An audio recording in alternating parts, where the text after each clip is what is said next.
Hello friends and welcome to पेडलम video पे आपका स्वागत है। आज हम पढ़ने वाले हैं डेली करंट अफेयर्स 14 जुलाई 2020 के।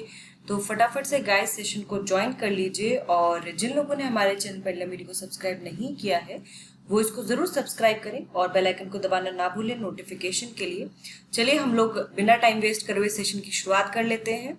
पहली न्यूज है, आयकर विभाग ने बैंकों और डाकघरों के लिए एक नई सुविधा प्रदान की है और इस सुविधा के थ्रू जो है बैंक और डाकघर नकद निकासी पर टीडीएस प्रयोज्यता दर का पता लगा सकते हैं। तो बैंक और डाकघरों को अब क्या करना होगा, टीडीएस दर का पता लगाने के लिए सिर्फ नकद निकासी करने वाले व्यक्ति का पैन भरना होगा, यानी कि जो लोग पैसे विड्रॉ कर रहे हैं उनका जो पैन नंबर है वो फिल करके जो डाकघर है वो टीडीएस का दर का पता लगा सकते हैं। केंद्रीय प्रत्यक्ष कर बोर्ड यानी कि central board of direct taxes ने कहा कि आयकर रिटर्न नहीं भरने वालों पर 20 लाख रुपए से अधिक की नकद निकासी पर टीडीएस दर 2% होगी और आयकर भरने वालों पर 1 करोड़ रुपए से ऊपर की निकासी पर टीडीएस दर 5% होगी। साथ ही उन्होंने ये भी कहा कि आयकर नहीं भरने वालों के द्वारा 1 करोड़ रुपए से अधिक की नकद निकासी पर 5% की उच्च दर पर टीडीएस जो कटेगा वो अनिवार्य होगा।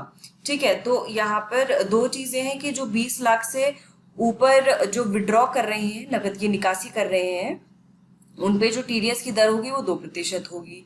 वो भी कौन, जो आयकर जो रिटर्न है वो नहीं भर रहे हैं, और जो आयकर भर रहे हैं उन और वो 1 करोड़ से ज्यादा का जो है ट्रांजैक्शन कर रहे हैं, विड्रॉ कर रहे हैं मनी को, तो वहां पर टीडीएस दर जो होगी वो 5% होगी। केंद्रीय प्रत्यक्ष कर बोर्ड की हम बात करें तो एक केंद्रीय राजस्व अधिनियम 1963 के तहत एक सांविधिक निकाय है और जो भी डायरेक्ट टैक्सेस होते हैं, चाहे वो पर्सनल इनकम टैक्स हो, कॉर्पोरेट टैक्स हो, तो उससे रिलेटेड जो भी उसका कलेक्शन है या फिर उसके लेवी से संबंधित जो भी मामले हैं उन सबको कौन देखता है, केंद्रीय प्रत्यक्ष कर बोर्ड देखता है। और उसकी जो वर्तमान अध्यक्ष है वो श्री प्रमोद चंद्र मोदी है। चलिए हम लोग इससे जुड़ा एक प्रश्न देख लेते हैं। फटाफट से आप लोग कमेंट करके बताइए सही आंसर क्या होगा इसका। हाल ही में आयकर विभाग ने बैंकों और डाकघरों के लिए एक नई सुविधा प्रदान की है। इसके अंतर्गत आयकर नहीं भरने वालों के द्वारा 1 करोड़ रुपए से अधिक की नकद निकासी पर किस दर से टीडीएस अनिवार्य किया गया है, 5%, 3%, 2% या 4%। फटाफट से सही आंसर कमेंट कर दीजिए, क्या होगा इसका सही आंसर। इसका सही आंसर होगा ऑप्शन ए यानी कि 5%। अगली न्यूज देखते हैं। एनआईसी के द्वारा वाहनों को फिटनेस प्रमाण पत्र जारी करने से पहले फास्टैग विवरणों को कैप्चर किया जाएगा। तो सड़क परिवहन और राजमार्ग मंत्रालय ने पूरे देश में ऐसा किया जाना सुनिश्चित किया है कि अब एनआईसी के द्वारा वाहनों को फिटनेस प्रमाण पत्र जारी करने से पहले उनके जो फास्टैग विवरण है उनको कैप्चर किया जाएगा। मंत्रालय ने बताया कि वाहन पोर्टल के साथ राष्ट्रीय इलेक्ट्रॉनिक टोल संग्रह का पूर्ण एकीकरण किया गया है। तो यहाँ पर जो वाहन पोर्टल है, एक ये जो पोर्टल लॉन्च किया गया था वाहन नाम का, तो उसको जो है राष्ट्रीय इलेक्ट्रॉनिक टोल संग्रह यानी कि नेशनल हाईवे इलेक्ट्रॉनिक टोल का जो कलेक्शन है वहां से उसको लिंक कर दिया गया है। तो यहाँ पर हम फास्टैग की बात करें तो सबसे पहले फास्टैग क्या है, तो ये फास्टैग जो है ये एक ऐसी सुविधा, एक डिवाइस है जिसमें आरएफआईडी टेक्नोलॉजी है, यानी कि रेडियो फ्रीक्वेंसी आइडेंटिफिकेशन टेक्नोलॉजी है, जिससे जो भी टोल पेमेंट्स होते हैं नेशनल हाईवे पे जो टोल्स पड़ते हैं उनका जो पेमेंट होता है उसके लिए एक जो है इजी इलेक्ट्रॉनिक पेमेंट सुविधा ये प्रदान करता है। तो अगर जैसे किसी ने फास्टैग में कुछ रिचार्ज किया है, मान लीजिए आपने 100 रुपए का रिचार्ज किया है फास्टैग में, तो जैसे ही आप टोल पे पहुंचेंगे तो आपका ऑटोमेटिकली अकाउंट से वो डिडक्ट हो जाएगा। तो इससे फायदा क्या होता है, फास्टैग से फायदा ये होगा कि टोल के लिए जो लंबी लंबी लाइनें लगती थी तो यहाँ पे समय की भी बचत है, और साथ ही यहाँ पर क्योंकि इलेक्ट्रॉनिक पेमेंट है तो डिजिटल पेमेंट के द्वारा क्या होगा कि अगर कोई गड़बड़ कर रहा है, कोई अगर टोल नहीं दे रहा है तो उसका भी आइडेंटिफिकेशन हो जाएगा। तो यहाँ पे एक अकाउंटेबिलिटी भी आती है यहाँ पर इसकी वजह से, फास्टैग की वजह से। अब साथ ही मंत्रालय ने फास्टैग के माध्यम से राष्ट्रीय राजमार्ग शुल्क प्लाजा पार करने वाले वाहनों को भुगतान के इलेक्ट्रॉनिक माध्यम का उपयोग करने और नकद भुगतान से बचने के लिए कहा है। तो उन्होंने लोगों को प्रेरित किया कि फास्टैग का उपयोग ज्यादा से ज्यादा किया जाना चाहिए। राष्ट्रीय राजमार्ग टोल प्लाजा पर फास्टैग का उपयोग कोविड-19 के प्रसार की संभावना को कम करने में भी सहायक होगा, क्योंकि कैश पेमेंट का सिस्टम नहीं रहेगा फास्टैग के द्वारा, तो जो है कोविड-19 के जो स्प्रेड है उसको भी रोका जा सकता है। बात करें हम एनआईसी की, राष्ट्रीय सूचना विज्ञान केंद्र की, तो ये भारत सरकार में इलेक्ट्रॉनिक्स और सूचना प्रौद्योगिकी मंत्रालय के तहत एक संलग्न कार्यालय है। एनआईसी सरकारी आईटी सेवाओं और डिजिटल इंडिया की कुछ पहलों के वितरण में मदद करने के लिए बुनियादी ढांचा प्रदान करता है। इसका जो मुख्यालय है वह नई दिल्ली में स्थित है और ये 1976 में स्थापित किया गया था। चलिए इससे जुड़ा एक प्रश्न देख लेते हैं हम लोग। राष्ट्रीय सूचना विज्ञान केंद्र किस मंत्रालय के अंतर्गत कार्य करता है? विज्ञान और तकनीकी मंत्रालय, रक्षा मंत्रालय, इलेक्ट्रॉनिक्स और सूचना प्रौद्योगिकी मंत्रालय और पृथ्वी विज्ञान मंत्रालय। फटाफट से सही आंसर कमेंट कर दीजिए। कोई भी ऐसी बॉडी होती है, वो अगर किसी मंत्रालय का अटैच्ड ऑफिस होता है तो उससे रिलेटेड प्रश्न पूछ लिया जाता है कि वो किस मंत्रालय के अंतर्गत आता है। फटाफट से सही आंसर कमेंट करिए। क्या होगा इसका सही आंसर? ऑप्शन सी होगा, इलेक्ट्रॉनिक्स और सूचना प्रौद्योगिकी मंत्रालय। कोशिश करिए ज्यादा से ज्यादा लोगों को इस सेशन से जोड़ने की। जितने ज्यादा लोग होंगे उतना पढ़ने में मजा आएगा। और आंसर्स कमेंट करते रहिए। कोई डाउट है तो आप कमेंट बॉक्स में जरूर मेंशन करिए। और हमारा जो टेलीग्राम चैनल है आप उसको भी ज्वाइन करिए, उसमें आपके एग्जाम के लिए स्टडी मटेरियल अवेलेबल है। अगली न्यूज देखते हैं। अटल इनोवेशन मिशन के द्वारा देश भर में स्कूली छात्रों के लिए ATL app development module launch किया गया है। तो ये जो एटीएल डेवलपमेंट मॉड्यूल है ये स्कूली छात्रों के लिए है। और ये एटीएल ऐप जो अटल टिंकरिंग लैब है, एटीएल यानी कि अटल टिंकरिंग लैब ऐप डेवलपमेंट है ये। और ये जो अटल टिंकरिंग लैब है किसके अंतर्गत स्थापित की गई है? अटल इनोवेशन मिशन। ये जो नीति आयोग का एक मिशन है अटल इनोवेशन मिशन, तो उसके अंतर्गत जो है ये स्थापित की गई है। भारतीय स्टार्टअप प्लेजुमो के सहयोग से ATL app development module launch किया गया है। इस मॉड्यूल का उद्देश्य एआईएम के प्रमुख कार्यक्रम अटल टिंकरिंग लैब्स के तहत आने वाले समय में स्कूली छात्रों के कौशल में सुधार करना है। तो ये जो अटल इनोवेशन मिशन है ये छात्रों में एक इनोवेशन के लिए जो प्रेरणा है उसको विकसित करना है, उनको उनको मतलब बेसिकली मोटिवेट करना है कि कैसे उनमें स्किल डेवलपमेंट किया जाए और कैसे वो और ज्यादा इनोवेट कर सके। और उन्हें ऐप उपयोगकर्ता से ऐप का निर्माण करने वाला बनाना है। तो अभी तक जो बच्चे ऐप यूज करते थे अब उनको ऐप निर्माण करने के लिए प्रेरित करना है, स्किल डेवलपमेंट करना है। एटीएल ऐप डेवलपमेंट मॉड्यूल एक ऑनलाइन कोर्स होगा जो पूरी तरह से निःशुल्क होगा। तो ये जो कोर्स है ये फ्री ऑफ कॉस्ट रहेगा और इसमें 6 प्रोजेक्ट आधारित लर्निंग मॉड्यूल रहेंगे और ऑनलाइन पाठ्यक्रम सत्रों के माध्यम से युवा नवोन्मेषी विभिन्न भारतीय भाषाओं में मोबाइल ऐप बनाना सीख सकते हैं और अपनी प्रतिभा का प्रदर्शन कर सकते हैं। तो ये बहुत ही अच्छी पहल है क्योंकि जैसा हम जानते हैं कि इस टाइम पे जो है डेटा साइंसेस, ठीक है, या फिर जो प्रोग्रामिंग है, ठीक है, या फिर हम बात करें एआई, किसी भी टर्म्स में आप चीजों को देख सकते हैं। तो इस चीजों की आजकल बहुत ज्यादा जरूरत है क्योंकि समय की डिमांड है। तो उसी तरह का जो लोगों में अगर स्किल विकसित किए जाएंगे, बच्चों में वो स्किल्स विकसित किए जाएंगे तो वो आगे चल के उनको जो गैप रहता है कि जो कंपनीज की डिमांड होती है और जो स्किल जो स्कूल से उनको मिलते हैं उसमें गैप रहता है, उस गैप को फिल करने में भी ये काफी मददगार साबित होगा। इसके अतिरिक्त स्कूल के शिक्षकों में ऐप विकास की क्षमता और कौशल निर्माण के लिए एआईएम ऐप विकास पाठ्यक्रम पर आवधिक शिक्षण प्रशिक्षण सत्र आयोजित किए जाएंगे। अब तक पूरे देश में 660 से अधिक जिलों में अटल इनोवेशन मिशन द्वारा 5100 से अधिक एटीएल स्थापित किए गए हैं और 2 मिलियन से अधिक छात्रों के जो है टिंकरिंग लैब्स तक पहुंच है। तो ये एक बहुत ही अच्छी पहल है नीति आयोग की। और अभी ऐप डेवलपमेंट मॉड्यूल जो है इस तरह के कोर्सेज काफी चलाए जा रहे हैं तो बच्चों के लिए काफी जो है हेल्पफुल रहेंगे। चलिए हम लोग इससे जुड़ा एक प्रश्न देख लेते हैं। इनमें से कौन सा कथन सत्य है? आपको बताना है ये जो 2 स्टेटमेंट गिवन है इनमें से कौन सी ट्रू है। नीति आयोग के अटल इनोवेशन मिशन के द्वारा ATL app development module launch किया गया है। दूसरा कथन है इस मॉड्यूल का उद्देश्य स्कूली छात्रों के कौशल में सुधार करना है। फटाफट से बताइए क्या होगा? केवल 1, केवल 2, 1 और 2 या फिर इनमें से कोई भी नहीं। तो इसका सही आंसर होगा ऑप्शन सी यानी कि 1 और 2 दोनों ही स्टेटमेंट सही है। अगली न्यूज देखते हैं। भारतीय तटरक्षक बल ने श्रीलंका के 6 मछुआरों को बचाया है और हाल ही में भारतीय तटरक्षक बल यानी कि इंडियन कोस्ट गार्ड ने अंडमान सागर में विशेष आर्थिक क्षेत्र से श्रीलंका के 6 मछुआरों को बचाया है। अंडमान और निकोबार द्वीप समूह के ईईजेड निगरानी के दौरान आईसीजी डॉर्नियर ने पोर्ट ब्लेयर के उत्तर पश्चिम में लगभग 190 समुद्री मील की दूरी तक तकनीकी खराबी के कारण संकट में फंसे श्रीलंकाई मछुआरों को बचाया है। तो ये ईजेड क्या होता है, जैसा मैंने पहले भी अपने प्रीवियस वीडियोस में डिस्कस किया है।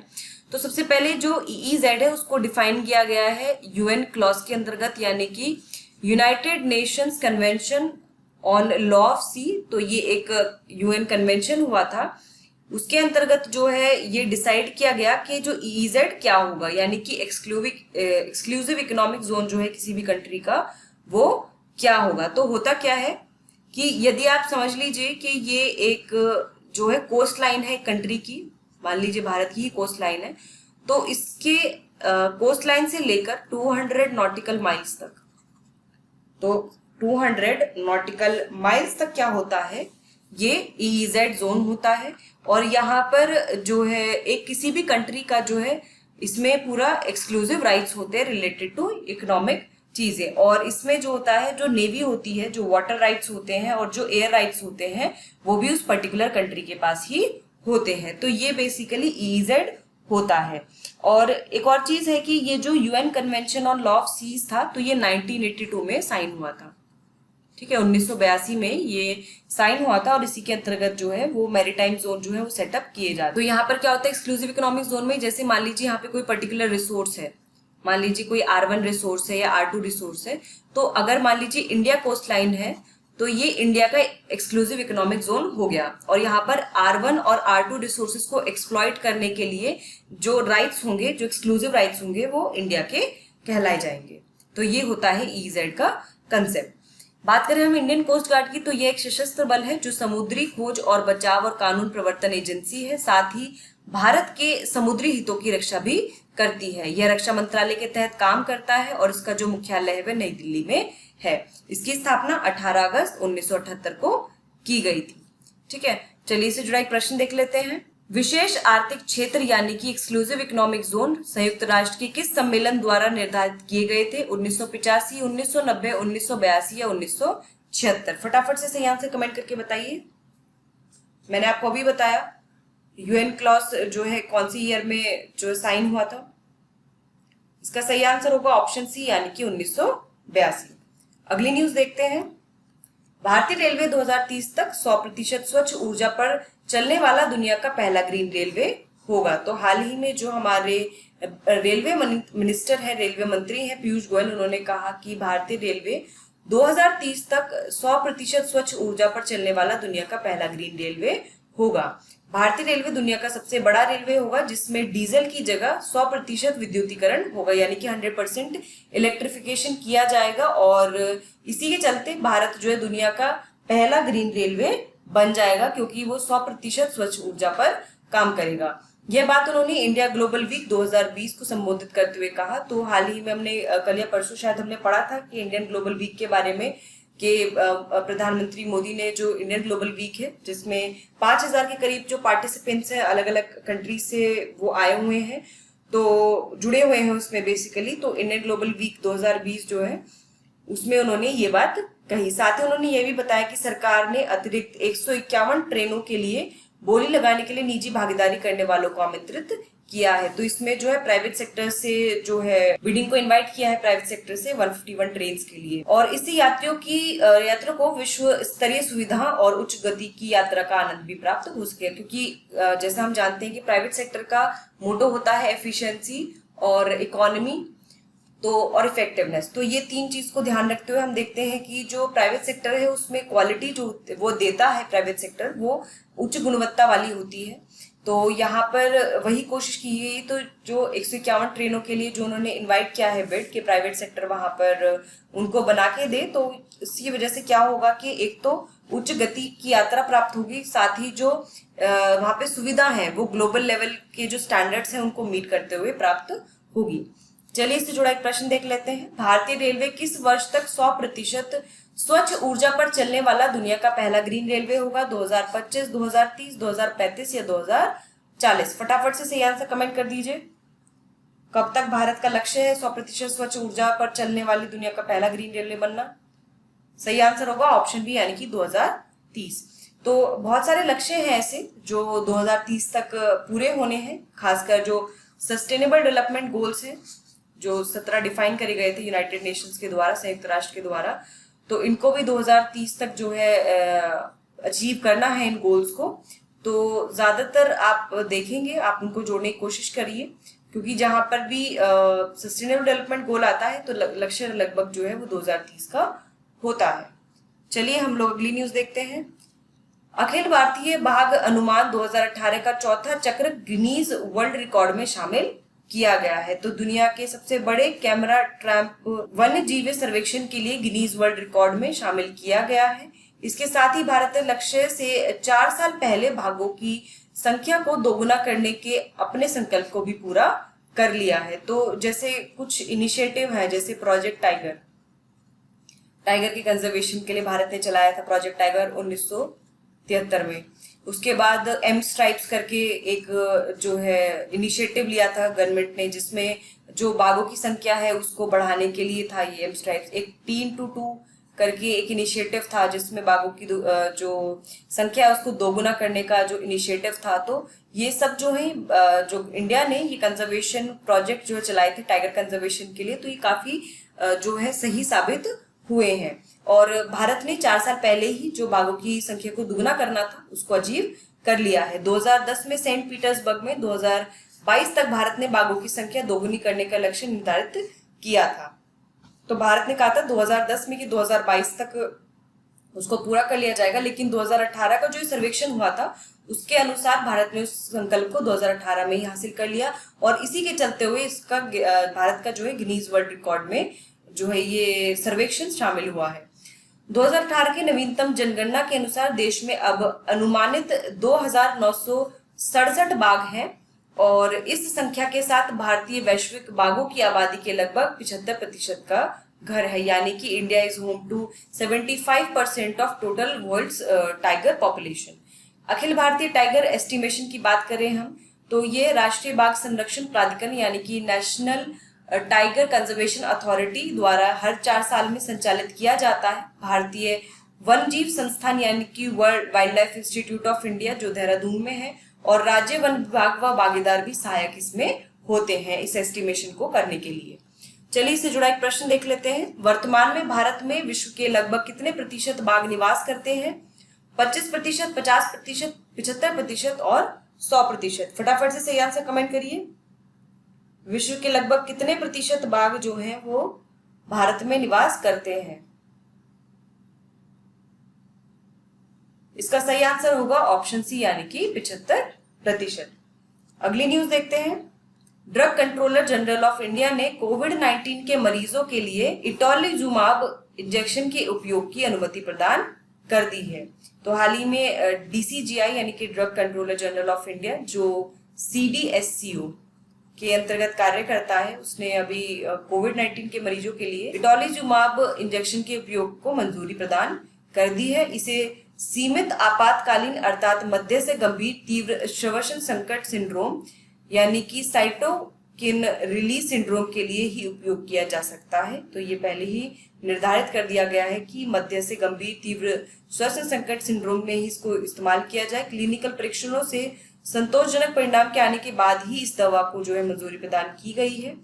इटोलिजुमाब इंजेक्शन पहले से ही बायोकॉन लिमिटेड की एक अनुमोदित दवा है जिसका उपयोग सक्रिय मध्यम से गंभीर सोरियासिस के रोगियों के इलाज के लिए किया जाता है। तो जितने भी आपने अभी तक ड्रग्स के नाम सुने हैं जो कोविड-19 से संबंधित हैं तो वो किस बीमारी के लिए काम आते हैं उसके बारे में आप जरूर पढ़िए।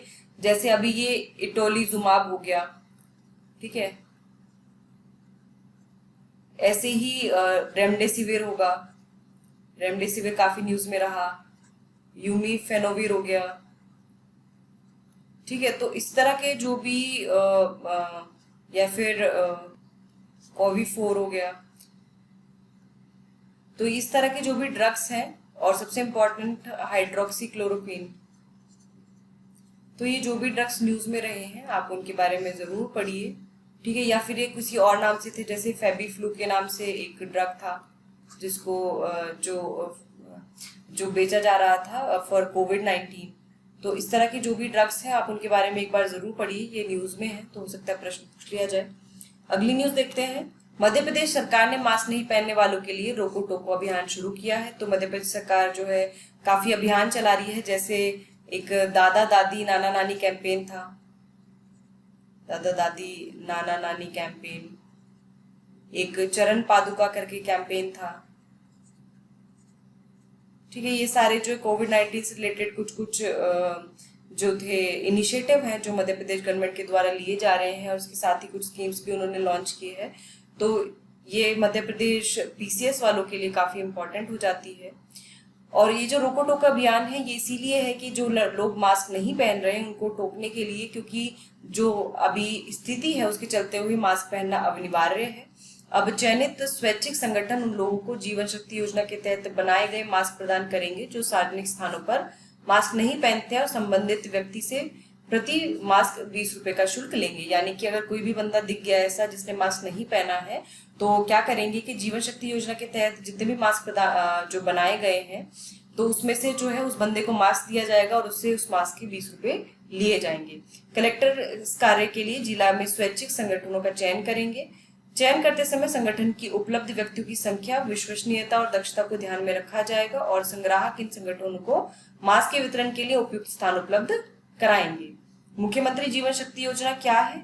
ये मध्य प्रदेश के मुख्यमंत्री शिवराज सिंह चौहान ने इस योजना की घोषणा की थी, और इसमें जो शहरी बेरोजगार महिलाएं हैं सूती कपड़े के मास्क बनाकर 11 रुपए प्रति मास्क की दर से राज्य सरकार को बेच सकेंगी। तो वो लोग जो है उनको एक तरह से काम मिलेगा, आर्थिक सहयोग होगा उनके परिवार को, और उनको लोगों को सस्ती दर पर मास्क भी मिल जाएंगे, और साथ ही जो महिला सशक्तिकरण है वो भी हो जाएगा। चलिए इससे जुड़ा एक प्रश्न देख लेते हैं। मास्क नहीं पहनने वाले लोगों के लिए रोको टोको अभियान किस राज्य में चलाया जाएगा? उत्तर प्रदेश, बिहार, मध्य प्रदेश या पंजाब? फटाफट से सही आंसर कमेंट कर दीजिए। क्या होगा इसका सही आंसर? रोको टोको अभियान किस राज्य के द्वारा शुरू किया जाएगा? उत्तर प्रदेश, बिहार, मध्य प्रदेश, पंजाब? इसका सही आंसर होगा ऑप्शन सी यानी कि मध्य प्रदेश। अगली न्यूज देखते हैं। वयोवृद्ध गुजराती पत्रकार, लेखक और राजनीतिक विश्लेषक नगीन दास संघवी का सूरत में निधन हो गया है, और वो 100 वर्ष के थे और तीव्र अस्थमा से वो पीड़ित थे। श्री संघवी को वर्ष 2019 में पद्मश्री पुरस्कार से सम्मानित किया गया था। पद्मश्री पुरस्कार जो इस साल मिले थे 2020 में वितरित किए गए थे, उसकी जो पूरी लिस्ट है वो वेबसाइट पर उपलब्ध है, pendulumvideo.com पर आप जाकर उसको पढ़ सकते हैं। और उन्होंने महात्मा गांधी, गुजरात और अन्य विषयों पर कई किताबें लिखी थी। तो जो पर्सनालिटी न्यूज है जिनका हाल ही में निधन हो गया या किसी और कारण से वो न्यूज में है, वो आपके लिए इंपॉर्टेंट हो जाती है। चलिए इससे जुड़ा एक प्रश्न देख लेते हैं। हाल ही में नगीन दास संघवी का सूरत में निधन हो गया, वे किस क्षेत्र से संबंधित थे? लेखन, अभिनय, चित्रकारी या व्यापार? फटाफट से सही आंसर कमेंट कर दीजिए, बहुत ईजी है। हाल ही में नगीन दास संघवी का सूरत में निधन हो गया है, वे किस क्षेत्र से संबंधित है? इसका सही आंसर होगा ऑप्शन ए यानी कि लेखन से संबंधित है। अगली न्यूज देखते हैं। एनटीपीसी को प्रतिष्ठित CII ICT सस्टेनेबिलिटी पुरस्कार 2019 प्रदान किया गया है, और ये एनटीपीसी ने कॉर्पोरेट उत्कृष्टता श्रेणी के अंतर्गत उत्कृष्ट उपलब्धि के लिए यह पुरस्कार जीता है। साथ ही कंपनी की CSI श्रेणी में महत्वपूर्ण उपलब्धि के लिए सराहना भी की गई है। इसके अंतर्गत 4 सप्ताह का आवासीय कार्यक्रम शुरू किया गया था, जिसमें वंचित पृष्ठभूमि से आने वाली और स्कूल जाने वाली लड़कियों को लाभ पहुंचाकर उनके समग्र विकास में सहयोग करने के लिए प्रारंभ किया गया था। तो CSR यानी कि कॉर्पोरेट सोशल रिस्पॉन्सिबिलिटी स्कीम के अंतर्गत जो एनटीपीसी है उसने एक 4 सप्ताह का एक कार्यक्रम शुरू किया था, जिसमें उन्होंने जो भी लड़की हैं जो भी स्कूल जाती हैं और पिछड़े वर्ग से आती हैं, वो वंचित पृष्ठभूमि से आती हैं, तो उनको लाभ पहुंचाने के लिए, उनके समग्र विकास के लिए यहाँ पे सहयोग किया गया था एनटीपीसी के द्वारा। तो इसके लिए भी उनको जो है सम्मानित किया गया, सराहना की गई उनकी।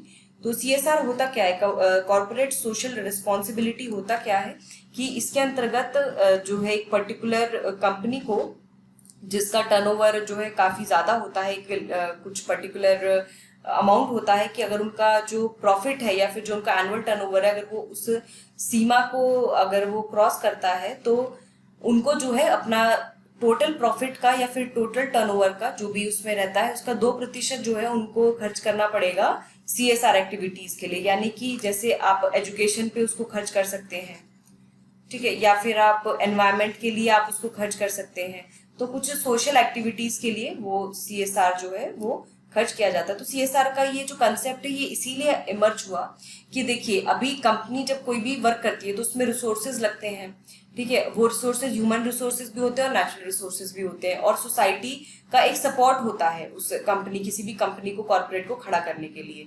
और अगर वो कॉर्पोरेट की एक फिर इसी तरह से जिम्मेदारी भी बनती है कि वो सोसाइटी को कुछ वापस करे। तो यहाँ पे सीएसआर का कंसेप्ट वहीं से इमर्ज हुआ कि भाई अब सीएसआर के अंतर्गत जो है उनको कॉर्पोरेट्स को कुछ समाज के लिए करना होगा। तो वो एजुकेशन की फील्ड में, एनवायरनमेंट की फील्ड में, जैसे पेड़ पौधे लगाना या फिर कोई और पोल्यूशन को कम करने के लिए कोई अगर एक्टिविटी में खर्च करते हैं, तो इस तरह के कार्यक्रम के लिए वो अगर कुछ भी करते हैं तो वो सीएसआर में जो है काउंट किया जाता है। एनटीपीसी लिमिटेड की हम बात करें तो विद्युत मंत्रालय के अंतर्गत एक केंद्रीय सार्वजनिक या उपक्रम है। ये भारत की सबसे बड़ी बिजली उत्पादन कंपनी है। तो ये बेसिकली एनटीपीसी क्या है? National thermal power corporation. CII ICT sustainability पुरस्कार निरंतरता में उत्कृष्ट प्रथाओं की पहचान करते हैं और उन्हें पुरस्कृत करते हैं। देश में सस्टेनेबिलिटी की पहचान के लिए इसे सबसे विश्वसनीय मंच माना जाता है। चलिए इससे जुड़ा एक प्रश्न देख लेते हैं। हाल ही में किस सार्वजनिक उपक्रम को सीआईआई आईसीटी सस्टेनेबिलिटी पुरस्कार 2019 प्रदान किया गया है? एनटीपीसी, ओएनजीसी, सेल या भेल? फटाफट से सही आंसर कमेंट करके बताइए। देखिए खाने वाली भेल नहीं है, ये बीएचईएल है, Bharat heavy electronics limited, confuse नहीं होना भाई। और सेल एसएआईएल सेल। फटाफट से सही आंसर कमेंट करके बताइए कौन सी कंपनी को, कौन से सार्वजनिक उपक्रम को जो है सीआईआई आईसीटी सस्टेनेबिलिटी पुरस्कार 2019 प्रदान किया गया है? तो इसका सही आंसर है ऑप्शन है यानी कि एनटीपीसी। अगली न्यूज देखते हैं।